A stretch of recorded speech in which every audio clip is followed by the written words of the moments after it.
Everyone, welcome back to my channel that is English feel. Friends, idiom और phrases ये हम कर रहे हैं और ई तक हम लोग कर चुके हैं। प्रीवियस वीडियोस अगर आपने नहीं देखे हैं तो देख लीजिएगा। वोकैबलरी की जो प्लेलिस्ट बनी हुई है उसको आप जब चेकआउट करेंगे तो काफ़ी चीज़ें आपको मिलेगी विद एक्सप्लेनेशन, और इसके जितने भी वीडियोस हैं ईडियम फ्रेजेस के वो सारे मिल जाएंगे। और आप डे टू डे इसको 1 से 2 बार सुनेंगे तो बहुत अच्छे से आपको कंसेप्ट के साथ में तैयार होगा, ना कि किसी रटाफिकेशन के साथ में। और सारे वीडियोस देख के आप हमारे साथ में सारे इडियम्स कंप्लीट कर सकते हैं। तो आइए without making any delay start करते हैं एफ़ सीरीज़। और एफ़ सीरीज़ में 24 हैं टोटल, तो उन्हें एक साथ ही आज हम कंप्लीट करेंगे in this video. Flash and blood, तो जो फर्स्ट है वो इडियम है flash and blood means human nature. ये एक्चुअली ह्यूमन नेचर से ही रिलेटेड है। फ्लैश ब्लड ह्यूमन में ही होता है, तो इससे रिलेट करके कोरिलेट करके आप इसको याद रख सकते हैं। अब ह्यूमन नेचर में क्या है, एग्जाम्पल से समझते हैं। People in some villages are so poor that their sufferings are more than a flesh and blood can endure. मतलब कि उनकी जो सफरिंग्स हैं तो कहीं ज़्यादा है, जो वो डे टू डे लाइफ जी रहे हैं तो वो उससे कहीं ज़्यादा है। मतलब जो कैपेसिटी उनकी है, जो ह्यूमन नेचर है उसकी एक कैपेसिटी होती है कि हम इतना ही बस बर्दाश्त कर सकते हैं। कई बार हम कहते हैं ना बस अब बर्दाश्त नहीं कर सकते, बहुत हो गया। तो ह्यूमन नेचर है वो इतना ही है, उससे ज़्यादा उन लोगों की क्या है, सफरिंग्स हैं। सफरिंग्स मतलब जो वो पॉवर्टी के कारण जो भी उन्हें झेलना पड़ता है वो सब चीज़ें।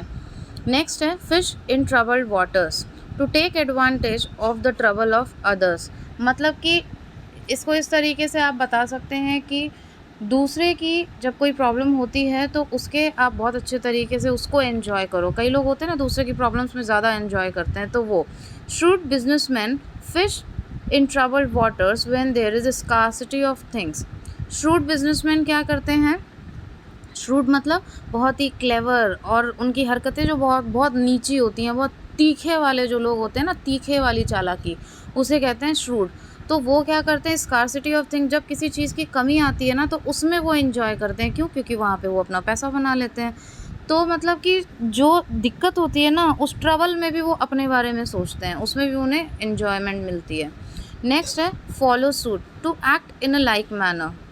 फॉलो सूट मतलब फॉलो से ही समझ में आ रहा होगा, follow exactly same to same follow करना। Example, if you do not obey your elders your children will follow suit. अगर आप अपने बड़ों को नहीं रेस्पेक्ट करते हैं, ठीक है, तो क्या होगा, आपके जो बच्चे होंगे कहीं ना कहीं वो भी उसी से सीखेंगे ना। कहते हैं ना बच्चे वही सीखते हैं जो पेरेंट्स करते हैं या जो बड़े, उसका असर तो आता ही आता है एनवायरनमेंट का। नेक्स्ट है fall flat to have no effect. Fall flat सब मतलब समझ में ना आना। The minister speech fell flat on the audience. मतलब जो मिनिस्टर ने स्पीच दी वो सारी निकल गई कहाँ, सर के ऊपर से, समझ में नहीं आई। वैसे हमारे जो मोदी जी हैं वो बहुत ही अच्छे स्पीकर तो हैं। Fight shy of to attempt to avoid a thing और a person.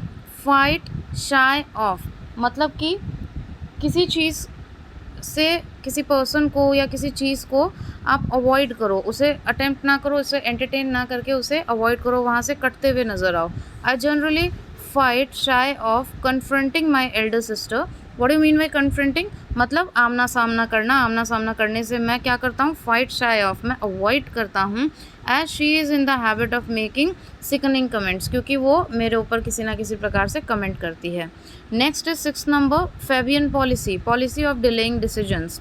Politicians generally follow a Fabian policy. इसमें बहुत ज़्यादा कुछ इलाबोरेट करने के लिए नहीं है कि वो अपने डिसीजंस को टालते रहते हैं। जैसे जब इलेक्शंस होंगे और होने वाले होंगे तो उन्हें काफ़ी सारे प्रॉमिसेस करने होते हैं अपने लोगों से, तो ताकि उनको वोट मिले, वो जीत जाएं, ठीक है। और उसके बाद में क्या होता है, उन सारे चीज़ों पे काम तो नहीं होता, लेकिन हाँ उसको डिले ज़रूर किया जाता है। इस साल नहीं अगले साल हो जाएगा, अगले साल नहीं उससे अगली बार हो जाएगा, ठीक है। तो that is called Fabian policy. Next is for no rhyme और रीज़न। जैसा कि आपको इडियम से ही पता चल रहा है। देखिए एक बात मैं यहाँ पे क्लियर कर दूँ कि अगर आप इसको रटने की कोशिश करते हो ना तो एक बार भले ही आपको रट के वो लर्न हो जाए, लेकिन आप उसको अप्लाई नहीं कर पाओगे, and you never know the way question is going to be asked. क्योंकि अब पैटर्न चेंज हो रहा है, पेपर का भी, एग्जामिनर पूछने का तरीका भी चेंज कर रहे हैं।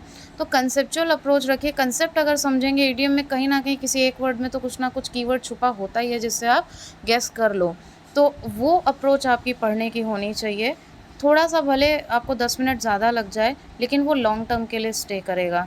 फिर वो चाहे आप किसी को पढ़ाओ, चाहे आप किसी भी एग्ज़ाम में बैठो, वो बार बार ज़ीरो से आपको स्टार्ट नहीं करना पड़ेगा। तो फॉर नो राइम और रीज़न, नो राइम कोई रीज़न नहीं था, कुछ नहीं था। Any reason whatsoever, Seema did not appear for her final examination for no rhyme और रीज़न। एग्ज़ाम में अपीयर नहीं हुई, रीज़न कुछ भी नहीं था उसके पास, लेकिन बस अपीयर नहीं हुई। नेक्स्ट देखते हैं फाइट टू द फिनिश। ये तो समझ में आ रहा होगा, आखिरी सांस तक लड़ना, fight to the end. For example, Indian army has war to fight to the finish and turn every intruder out of Indian territory. ठीक है, लास्ट तक वो क्या जो फ्रीडम फाइटर्स थे या इंडियन आर्मी है, लास्ट तक वो लड़ने की शपथ लेती है। ठीक है, few and far between, very rare, few and far is very important to. तो वेरी रेयर, बहुत ही कभी कभी, जैसे कि चांद कभी कभी दिखता है, बोलते हैं ना आप तो ईद का चांद हो गए, तो very rare. His visits to his home town are few and far between because of his expanding business, क्योंकि वो बिजनेस एक्सपैंड कर रहा है तो उसके घर पे उसका आना जाना बहुत कम होता है, कभी कभी होता है, वो रेयरली होता है। ठीक है, नेक्स्ट है flog a dead horse. Flog एक तरीके से आप चाबुक को बोल सकते हो, वो जो लेदर का होता है, आई थिंक, नॉट श्योर, लेकिन वो जो रस्सी टाइप की होती है, इससे उसको चाबुक से दौड़ाते हैं। तो अ डेड हॉर्स, अब मरा हुआ घोड़ा है, उस पर आप चाबुक मारे जा रहे हो तो वो काम थोड़ी करेगा, ऐसा थोड़ी है कि उठ के दौड़ने लग जाएगा, नहीं ना। तो उसी तरीके से to revive interest in old matters, मतलब पुराने मैटर में इंटरेस्ट खड़ा करने की कोशिश करना। रिवाइव मतलब किसी चीज़ को जीवित करना। द राइवल्स, जो आपके ओपोनेंट होते हैं, the rivals always flog a dead horse to insult their enemies. वो क्या करते हैं, अपने एनिमीज़ को इंसल्ट करने के लिए कोई ना कोई गड़े मुर्दे उखाड़ते रहते हैं। Actually this is kind of गड़े मुर्दे उखाड़ना। नेक्स्ट, फूल से रैन, यूजलेस अंडरटेकिंग। ठीक है, his visit to the States to earn money prove to be a fool's errand, मतलब वो जो उसकी विजिट थी जगह जगह जाने की, स्टेट्स में पैसा कमाने की, वो बेकार ही गई, कोई सेंस नहीं निकला उसका। ठीक है, तो फूल्स एरैंड बोलते हैं वो, मतलब वो जो किया गया उसका काम था जिस दिशा में, पैसे कमाने की दिशा में, वो किसी काम नहीं आया। नेक्स्ट देखते हैं fall foul of, to quarrel. Quarrel सभी को पता है, लड़ाई झगड़ा, उलझन, किसी से उलझना। They were once bosom friends, bosom friends में बहुत ही क्लोज, बहुत ही अच्छे फ्रेंड्स थे। But now they have fallen foul of each other, लेकिन अब क्या है, दोनों मतलब किसी ना किसी वजह से उनके अंदर क्वारल होता रहता है, उनके अंदर झगड़ा बवाल होता रहता है। ठीक है, किसी चीज़ का कारण बनना, किसी लड़ाई का, किसी फसाद की जड़ बनना। ठीक है, तो उसे कहते हैं फॉल फाउल ऑफ। नेक्स्ट है fly off the handle, to lose one's temper. Fly off the handle, जैसे कि पता चल रहा है कि भाई हैंडल छोड़ दोगे तो फिर क्या होगा, उसी तरीके से जो कंट्रोल आपका खो जाएगा, कंट्रोल हट जाएगा, तभी तो आप छोड़ोगे ना। तो when his father question him about money, जब उसके फादर ने उससे क्वेश्चन पूछा, ही फ्लू ऑफ द हैंडल, वो लॉस्ट हिज टेम्पर, उसने अपना कंट्रोल खो दिया, आपा खो दिया और बहुत ही ज़्यादा गुस्से में हो गया। मतलब होता है ना पारा एकदम से गर्म हो जाना, ऑल ऑफ सडन, वो चीज़। French leave, to be absent without permission, ये भी बहुत इंपॉर्टेंट है। Those who take French leave should not be pardon, pardon मतलब उनको क्षमा नहीं करना चाहिए, उनको माफ़ी नहीं देनी चाहिए जो लोग फ्रेंच लीव लेते हैं, मतलब कि बिना बताए, बिना परमिशन के ही छुट्टी पे चले जाना। Fair and square, this is also very famous and very important. Upright, my father advise me to be fair and square in business dealings, उसके जो फादर हैं, ठीक है, वो हमेशा क्या एडवाइस देते हैं कि भाई बिजनेस डीलिंग में जो भी काम करो तुम फेयर एंड स्क्वायर, एकदम फेयर रह के करो और कायदे से करो, ऐसा नहीं है कि उसमें किसी तरीके की कोई चीटिंग हो। नेक्स्ट है फेदर वंस ओन नेस्ट, मतलब खुद के ही, एक तरीके से कह लो कि खुद के ही घर में पंख लगाते रहना कि और ऐड कर लो और ऐड कर लो, मतलब खुद का पैसा बनाना। ठीक है, to provide first for oneself, खुद के लिए पहले काम करना, बाकी देखा जाएगा। Our leaders are busy feathering their own nest, ठीक है, अब पॉलिटिशियंस, लीडर्स क्या होते हैं, पोस्ट मिल जाती है एक बार तो वो खुद के में ही लगे रहते हैं। And have no concern for the poor, जो बड़े बड़े वादे होते हैं वो पीछे ही छूट जाते हैं और फिर जब आगे पैसा दिखता है वो खुद के लिए ही होता है, दूसरे के लिए नहीं होता, वो उसके बारे में नहीं सोचते। ठीक है, तो ये हो गया आपका feather one's own nest. Next, from pillar to post, rush in all directions and suffer much harassment, होता है ना कि इधर उधर बहुत दौड़े आप और काम कम बना लेकिन हरासमेंट बहुत हुआ, मतलब टायर्डनेस कह लीजिए या पूरी तरीके से आप एग्जॉस्ट हो गए। You may rush from pillar to post but you stand no chance of getting what you want without a bribe. Bribe किसको कहते हैं? जो एक तरीके से रिश्वत बोल सकते हो आप। तो आप चारों तरफ से चले जाओ लेकिन कहीं भी घूम लो, पिलर टू पोस्ट मतलब पूरा एड़ी से चोटी तक का जोर लगा लिया, जहाँ नहीं जाना था वहाँ भी चले गए, लेकिन हुआ क्या? ब्राइब दिए बिना कोई भी चीज़ सही हो नहीं पाती। तो उस सेंस में ये एग्जाम्पल दिया है, from pillar to post, rushing in all the directions. ठीक है। Foot the bill, foot the bill, bear expenses. Although he hosted the feast his brother had to foot the bill. अब उसने feast को host किया था लेकिन उसके brother को क्या देना पड़ा? जो एक्सपेंसेस थे, जो बिल था वहाँ का, वो उसको बेयर करना पड़ा, मतलब उसको वहन करना पड़ा। उस बिल का जो बोझ है वो उसके भाई को उठाना। नेक्स्ट है fair weather friend, selfish friend. ठीक है, fair weather friend, selfish friend. A fair weather friend will never stand by you in difficulty. जो आपका फेयर वेदर फ्रेंड होता है ना, वो अच्छा फ्रेंड नहीं होता, वो सेल्फिश होता है। तो वो कभी भी आपकी डिफ़िकल्टी में, आपके कठिन समय में आपके साथ, आपके बगल खड़ा नहीं होगा, मतलब कि आपकी हेल्प नहीं करेगा। हाँ, सुख में दौड़े दौड़े चला आएगा। तो that is called fair weather friend. Important है ये। Flash in the pan, flash in the pan मतलब फ्लैश कोई चीज़ कैसे करती है? जैसे बोलते नहीं, अरे सन का फ्लैश आ रहा है इस पर, कभी कार के शीशे पे आता है, कभी गाड़ी आप चलाते हो तो फ्लैश करता है। ठीक है, उस तरीके से आप इसको ले सकते हो। मतलब सडन सक्सेस, कोई सक्सेस ऐसी जो कि प्री प्लान ना हो, एक्सपेक्टेड ना हो, अचानक से मिले। ठीक है। The success of Indian cricket team is never constant and study, मतलब कभी भी कॉन्स्टेंट, कभी बराबर नहीं रहती है कि हाँ मिलेगी मिलेगी। It is generally a flash in the pan, अचानक से मिल जाती है। ठीक है। Fit to hold a candle to. देखिए, ये जो ईडियम में 21, ये पॉजिटिव और नेगेटिव दोनों सेंस में काम करता है। देखते हैं कैसे। मच फॉर या फिर equal in quantity, match for, sorry, equal in quality, quality में भी बराबर और परफेक्ट मैच होना और ना होना, दोनों तरीके से ये काम करेगा। फिट टू होल्ड से ही पता चल रहा है कि कोई चीज़ जो कि अप्रोप्रिएट हो। ठीक है। He is the son of a famous writer, वो एक फेमस राइटर का बेटा है, but he is not fit to hold a candle to his father, लेकिन वो अपने फादर की तरह ही उस जो उनका एक तरीके से आप कह सकते हो जो पर्सनालिटी है या जो उनका टैलेंट है, उसको होल्ड करने के लिए वो फिट नहीं है। जैसे आप सचिन को ही देखोगे तो सचिन का बेटा ऐसा थोड़ी है कि वो एज इट इज़ उसी की तरह एकदम फिट टू होल्ड है, नहीं है। वो वैसा क्रिकेटर नहीं है, वो क्रिकेटर है ही नहीं। ठीक है। तो वो पर्सनालिटी को मैच नहीं करता है।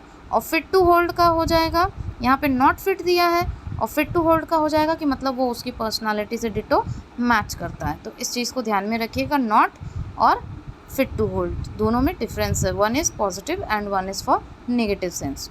The fourth state, the press, the newspaper is regarded as the fourth state of the state, मतलब प्रेस को बोलते हैं। ये आपको देखने को मिल जाएगा पॉलिटिकल आर्टिकल जितने भी होते हैं उन सब में प्रेस को बोलते हैं फोर्थ स्टेट, इसमें ज़्यादा को समझाने वाली चीज़ नहीं है।